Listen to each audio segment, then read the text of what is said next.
मैं स्वागत करता हूं आपको अपने इस यूट्यूब चैनल पे। दोस्तों, एनटीपीसी का जो मॉक टेस्ट है उसका लिंक प्रोवाइड कर दी गई है। उसमें एक सबसे बड़ा कन्फ्यूजन ये है कि गलती से अगर अपन लोग बंगाली लैंग्वेज चूज कर लिए हैं तो क्या हमें क्वेश्चन बंगाली में ही दिखेगा, अदर लैंग्वेज में हमें ऑप्शन नहीं मिलेगा।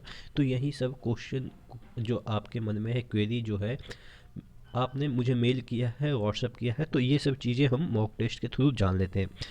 ठीक है, आरआरबी जो भोपाल है उसके वेबसाइट पे जाइएगा, वहाँ पे एक लिंक प्रोवाइड की गई है, वहाँ पे देखिएगा। उसके बाद यहाँ वहाँ पे उस लिंक को क्लिक कीजिएगा तो इस तरह का इंटरफेस आएगा। ठीक है, अगर हम बात कर देते हैं किस तरह का लिंक है तो देखिएगा यहाँ पे इस तरह से लिंक प्रोवाइड की गई है और इसी को फर्स्ट में क्लिक करेंगे, इस तरह का इंटरफेस खुलेगा और उसके बाद अपन साइन इन यहाँ पे कर लेते हैं। कुछ भी आप इसमें डालना वाला की ज़रूरत नहीं है।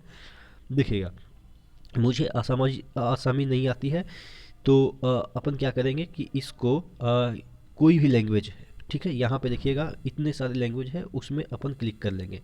सपोज हमें हिंदी आती है, हिंदी में क्लिक कर लेंगे।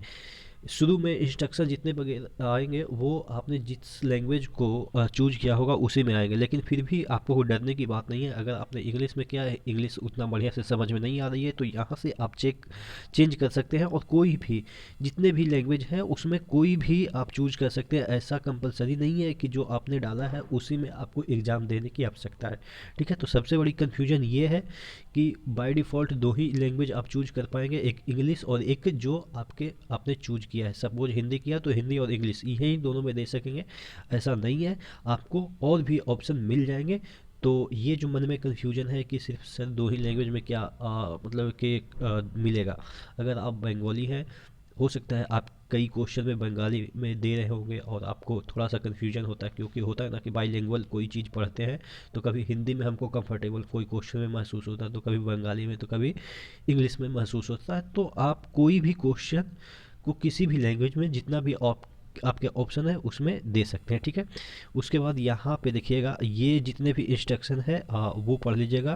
देखिए, परीक्षा कुल 90 मिनट, ये सब चीज़ें तो आपको पता भी होगी, हालांकि आपने दिया होगा इससे पहले एग्ज़ाम, तो ये सब चीज़ें पता होगी। हालांकि बहुत सारे नहीं भी दिए होंगे, तो यही समझ लीजिए कि इस तरह के इंस्ट्रक्शन यहाँ पे खुल जाएंगे। ठीक है, इस तरह से खुल जाएंगे। अगर मैं इसको वेब पे कर दूँ, एक मिनट, मैं इसको डेस्कटॉप मोड पे कर देता हूँ तो ज़्यादा कुछ बेटर दिखेगा।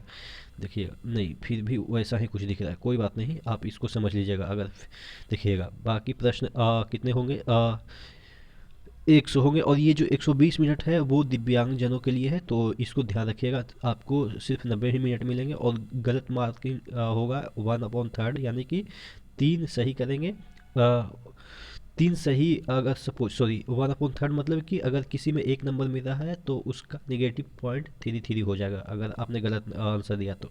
ठीक है, और बाकी चीज़ें आप यहाँ पे देखिएगा, स्क्रीन के दाईं ओर दिखाया गया प्रश्न संख्या बॉक्स निम्नलिखित प्रतीकों में से किसी एक प्रतीक का उपयोग करके प्रत्येक प्रश्न की स्थिति की प्रदर्शित कर सकते हैं। आप सभी प्रश्न अभी तक नहीं देखा है, इस तरह से चीज़ें यहाँ पे देखिएगा। आप इसको लिंक को जाके लगाइएगा तो आपको पता चल जाएगा। देखिएगा यहाँ पे है, यहाँ पे choose your default language. Default language मतलब कि यहाँ पे फिर से आपको मांगा जाएगा कि डिफ़ॉल्ट लैंग्वेज क्या, आप मतलब कि हमेशा क्वेश्चन किस लैंग्वेज में देखना चाहते हैं।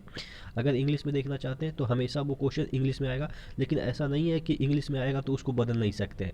सपोज आपने इंग्लिश डिफ़ॉल्ट लैंग्वेज चूज कर लिया या हिंदी डिफ़ॉल्ट लैंग्वेज चूज कर लिया, तो इसका मतलब ये है कि जब भी आप नेक्स्ट क्वेश्चन पे जाएंगे तो आपका हिंदी में ही क्वेश्चन आएगा।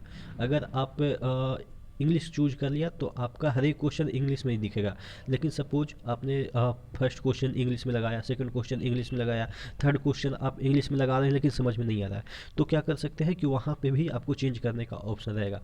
आप उसको इंग्लिश से हिंदी में भी कर सकते हैं, इंग्लिश से बंगाली में भी कर सकते हैं। लेकिन हाँ, उसके बाद थर्ड क्वेश्चन के बाद फोर्थ क्वेश्चन पे जाएंगे तो भी वो क्वेश्चन किस में रहेगा, इंग्लिश में ही रहेगा। फिर आपको इंग्लिश समझ में नहीं आई तो फिर चेंज कर लीजिए, लेकिन फिफ्थ क्वेश्चन पे जाइएगा तो फिर वो इंग्लिश में रहेगा। डिफ़ॉल्ट का मतलब यही होता है कि जब भी आप नए क्वेश्चन पे जाएंगे उसी लैंग्वेज में आपको दिखेगा जिस लैंग्वेज में आपने डिफ़ॉल्ट लैंग्वेज चूज किया है। ठीक है, उसके बाद यहाँ पे आएगा I am ready to begin. उसके बाद जैसे ही आप इसमें क्लिक करेंगे तो इस तरह का आपको आइकन दिखेगा, तो ओके कर दीजिएगा, जिससे क्या होगा कि आप please accept term and condition, यहाँ पे अपन लोगों ने टर्म एंड कंडीशन शायद कहीं पे होगा, उसको अपन लोगों ने नहीं सिलेक्ट किया होगा, तो इस वजह से दिखा रहा होगा। एक मिनट मैं देख लूँ कि कहाँ पे, हाँ यहाँ पे मैंने टर्म एंड कंडीशन नहीं सिलेक्ट किया था, इस वजह से ये बार बार दिखा रहा था। तो इसको सिलेक्ट कर लिया, उसके बाद अपन आगे बढ़ जाते हैं। ठीक है, देखिए आगे बढ़ते हैं तो कैसा क्वेश्चन का इंटरफेस दिखता है। इस तरह से प्रोसेसिंग लिखाएगा आपके कंप्यूटर, दिखेगा यहाँ पे टीसीएस का भी मार्क दिख रहा है, टीसीएस कंडक्ट करा रही है, यहाँ पे टीसीएस ION दिख रहा है ना। तो इस तरह से आपके क्वेश्चन दिखेंगे। पहला क्वेश्चन है, नवंबर 2020 तक प्राप्त जानकारी अनुसार भारत के मुख्य चुनाव आयुक्त कौन है। ठीक है, उसके बाद जो भी है आप इस पर टिक लगाइए, सपोज कोई भी है, मैं आपको आंसर नहीं बता रहा हूँ। उसके बाद यहाँ पे सेव एंड नेक्स्ट कीजिएगा। ठीक है, उसके बाद यहाँ पे ये जो सबमिट का बटन है, वो जब तक आप क्वेश्चन सभी अटेम्प्ट नहीं कर लेते हैं तब तक ये सबमिट का ऑप्शन जो है वो शो नहीं, मतलब कि इस पर क्लिक नहीं हो पाएगा। ठीक है, उसके बाद यहाँ पे देखिएगा, ये फ्रेंच ओपन 2020 टेनिस टूर्नामेंट पुरुष एकल खिताब किसने जीता। तो कोई भी जो भी आपको ऑप्शन रहे। और हाँ, अगर आपने इसको सेव एंड नेक्स्ट कर लिया और फिर भी आप सोचते हैं कि उसी पे जाएं, तो वहाँ पे उस क्वेश्चन पे जाके, जैसे सपोज ये तीसरा नंबर का अपन क्वेश्चन लगा चुके थे, तो तीसरा पे ये जाके इसको अगर हमको बदलना है तो यहाँ पे डायरेक्ट इसको रोजर फेडरर को जो लगाया था उसको राफेल नडाल करके फिर से सेव एंड नेक्स्ट कर सकते हैं, या यहाँ पे क्लियर रिस्पॉन्स भी कर सकते हैं। ठीक है, यानी कि मिट जाएगा। तो इसको करने की ज़रूरत नहीं है, डायरेक्ट यहीं पे जैसे तीसरा नंबर पे अपन लोगों ने अभी क्या कर दिया, क्लियर कर दिया, तो यहाँ पे फिर से अपन इसको लगा देते हैं, उसके बाद सेव एंड नेक्स्ट कर सकते हैं। तो इस तरह के ऑप्शन, हालांकि आप क्लियर करेंगे तो यहाँ पे दिख जाएगा कौन कौन से प्रश्न बनाए हैं। अगर जो जो प्रश्न बनाए हैं वहाँ पे ग्रीन हो जाएगा। ग्रीन का मतलब ये नहीं कि आपने सही किया है, ग्रीन का मतलब ये है कि उस क्वेश्चन को आपने लगाया है। ठीक है, यहाँ पे 2 में देख लेते हैं। देखिए 2 में अपन लोगों ने नहीं क्वेश्चन को लगाया है। ठीक है, देखिएगा कहीं पर टिक नहीं है, तो यहाँ पे फिर से लगा देते हैं, और जैसे ही लगा के सेव एंड नेक्स्ट करेंगे तो देखिएगा ये ग्रीन हो जाएगा। यानी कि ग्रीन का मतलब ये है कि आपने उस क्वेश्चन को लगाया है, रेड का मतलब ये है कि उस क्वेश्चन को आपने नहीं लगाया है। अगर यहाँ पे मार्क फॉर रिव्यू कर देते हैं, ठीक है, मार्क फॉर रिव्यू, तो जैसे ही मार्क फॉर रिव्यू करेंगे तो वो वाला चीज़ें ग्रीन ये ब्लू में आ जाएगी। ठीक है, यानी कि इस क्वेश्चन को अपन लोगों ने लगाया नहीं है। ठीक है, उसको रिव्यू के लिए छोड़ दिया, यानी कि बाद में हम लोग लगाएंगे।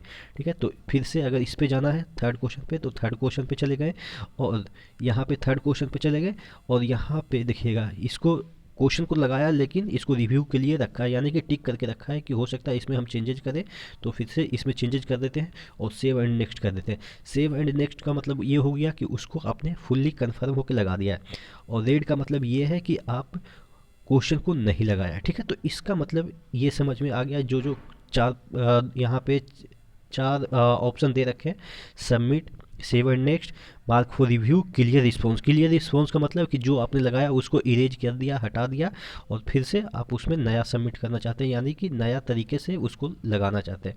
और सबमिट का ऑप्शन जब तक नहीं होगा जब तक आप 100% को टच नहीं कर लेते हैं। ठीक है, जितने भी 100 प्रश्न हैं उसको टच कर लेंगे। और सॉरी, ये जो समय होगा तभी आपका, सॉरी, समय जो होगा 90 मिनट का, जैसे ही 90 मिनट का 100 क्वेश्चन टच भी कर लिए फिर भी आपका सबमिट का ऑप्शन यहाँ पे नहीं यूज हो पाएगा जब तक आपका यहाँ पे 90 मिनट नहीं होगा। ये वाला जो सबमिट है वो डार्क नहीं दिखेगा, यानी कि डार्क मतलब कि ये वर्क नहीं करेगा। जैसे ही 90 मिनट हो जाएगा तो ये वर्क करना चालू हो जाएगा। तो टोटल आपको समझ में आ गया कि किस तरह का मॉक है और इसी तरीके से आपको लगाना है। ठीक है, एक एक आपके जितने भी आइकॉन दे रखे हैं उसको मैंने समझा दिया है कि रेड का मतलब क्या है। रेड का मतलब कि जहाँ पे आप अभी जिस क्वेश्चन पे हैं, और उसके बाद ब्लू का मतलब जिसको कि आपने टिक लगाया है कि इसको हम बाद में देखेंगे। ग्रीन का मतलब कि आपने फाइनली 100% उसको जवाब दे दिया है। ठीक है, यानी कि उसका आंसर आपने दे दिया है। ठीक है, और ये सबमिट का बटन तभी एक्टिव होगा जब आपके 90 मिनट पूरी हो जाएगी। ठीक है, तो फिर भी कोई मन में डाउट हो गया हो तो आप नीचे कमेंट बॉक्स में कमेंट करके बता दीजिएगा।